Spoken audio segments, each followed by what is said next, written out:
Muy buenos días, mis hermanos y hermanas. Hoy es sábado, día de reposo, 22 de abril. Vamos a continuar con la lectura de nuestro año bíblico, leyendo Marcos, capítulo 11 y el capítulo 12. Y me gusta allí el versículo 7 hasta el 11, donde dice: y trajeron el pollino a Jesús y echaron sobre él sus mantos, y se sentó sobre él. También muchos tendían sus mantos por el camino, y otros cortaban ramas de los árboles y las tendían por el camino. Y los que iban delante y los que venían detrás daban voces diciendo: Hosana, bendito el que viene en el nombre del Señor. Bendito el reino de nuestro padre David que viene. Hosana en las alturas. Y entró Jesús en Jerusalén y en el templo. Y hermanos, fíjense lo que dice aquí. Pongamos atención a esto. Y habiendo mirado alrededor todas las cosas, como ya anochecía, se fue a Betania con los 12. No nos olvidemos de esa última frase, ¿verdad? Dice allí que muchos tendían sus mantos por el camino y otros cortaban ramas de los árboles y los tendían por el camino. Particularmente me gusta mucho esta escena de la vida de Jesús, porque simplemente, por fin, los seres humanos hacen lo correcto. Casi siempre, Cristo fue despreciado y rechazado por los hombres. Muy a menudo, las multitudes que lo adoraban lo seguían únicamente para obtener algo de él. Y la mayoría de su audiencia rechazaba cualquier tipo de compromiso personal hacia Jesús. A la hora de comprometerse, se hacían los locos. Pero ese día todo fue diferente. En este día, estas personas prodigaban atención y honor a Jesús. Ellos utilizaron sus vestidos como un asiento para Jesús y como una alfombra roja para el camino del pollino que él montaba. Ahora, cuando nosotros consideramos el costo, es decir, el valor de la ropa de aquellos días, realmente fue una alabanza generosa. Pero recuerden, hermanos, recuerden algo, que no se nos olvide. El pueblo que hoy te alaba, mañana te crucifica. Dice allí que los que iban delante y los que venían detrás daban voces diciendo: Hosana, bendito el que viene en el nombre del Señor. Pero una semana después, eso fue el domingo, y ya el viernes, cuando Pilato preguntó: ¿a quién voy a soltar? ¿A Barrabás o a Jesús? Esa misma gente decían: a Barrabás. ¿Y qué haré con vuestro rey? Y entonces ellos dijeron: no tenemos más rey que el César. ¿Y qué hago con él? Crucifícalo, crucifícalo. Qué terrible, hermano, es el ser humano. Qué terrible somos nosotros. Como que pide al Señor que nos ayude, ¿verdad? Pero no ser como esa gente. Allí nosotros vamos a observar que esta alabanza tenía como base el Salmo 118, 19 al 29. Esta alabanza era parte de la Escritura. Hermanos queridos, es muy importante que alabemos a Dios como Él quiere que sea alabado.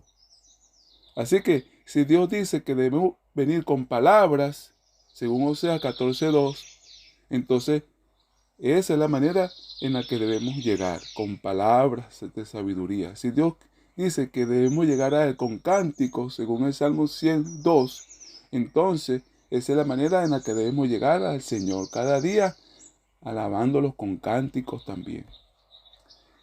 Recuerden que el asunto de la adoración es importante porque es el epicentro del conflicto de los siglos. Y de allí la importancia de alabar a Dios, de adorarlo como Él quiere que lo adoremos, no de la forma que a nosotros nos agrada. Pero hay una verdad allí subyacente, ¿verdad? Que cuando nosotros agradamos a Dios, entonces hallaremos una gran satisfacción en nosotros.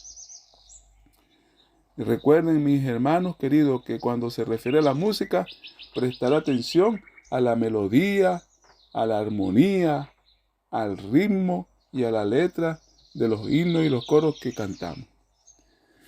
Ahora, nosotros llamamos a este evento una entrada triunfal, pero si nosotros le dijéramos a un romano de esa época, pues él se hubiese reído de nosotros.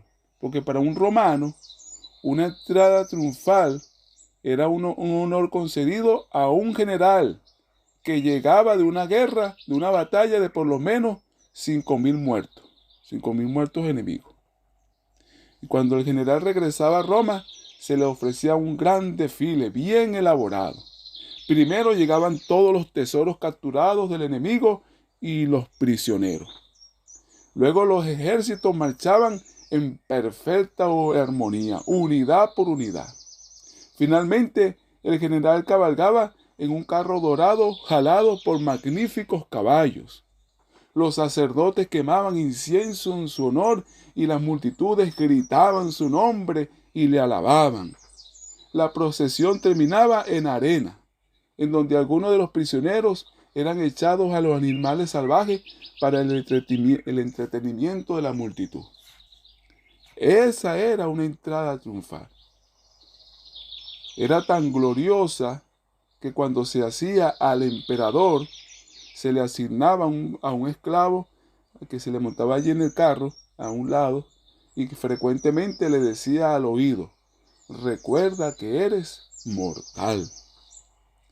En cambio, cuando nosotros leemos esta entrada triunfal, vemos a un hombre galileo, a un campesino sin uniforme, sentado sobre unos pocos abrigos puestos sobre un pollino.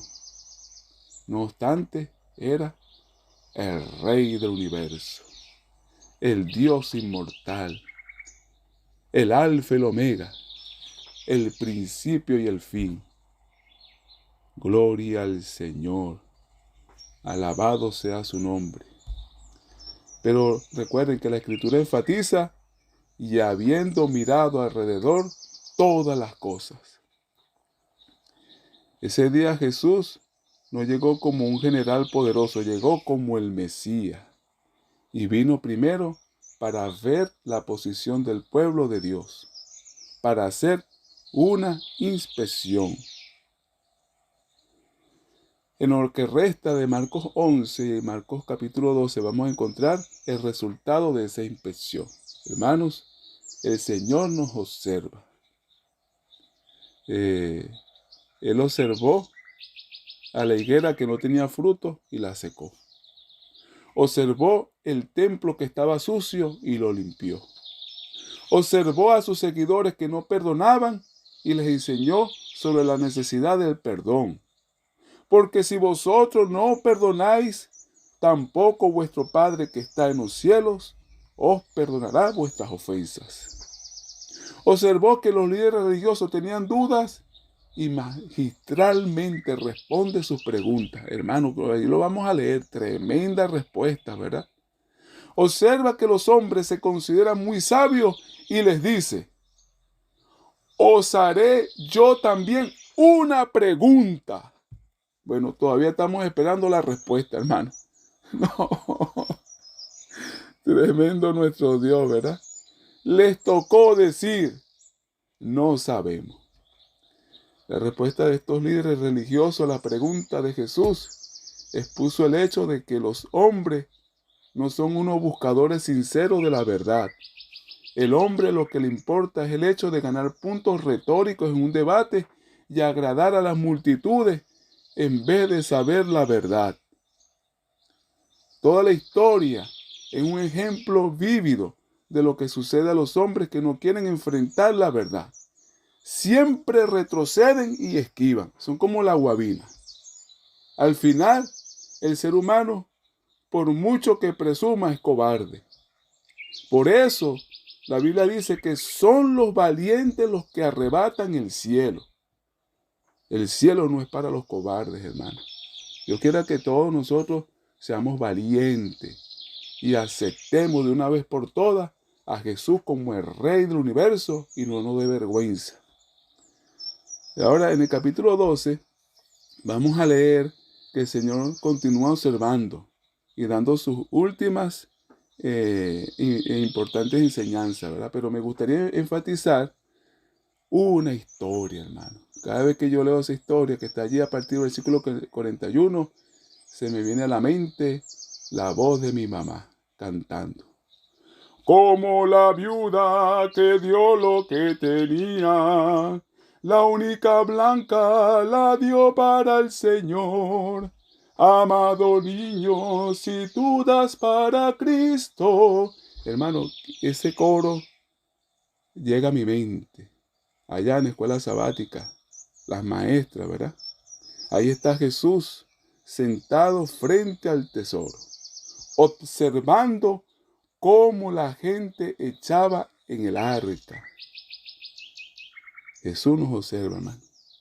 Pero llegó una viuda pobre y echó unos céntimos. Y aunque fue poco lo que pudo dar, el Salvador la elogia. Por tanto, estamos seguros que ella hizo bien y sabiamente.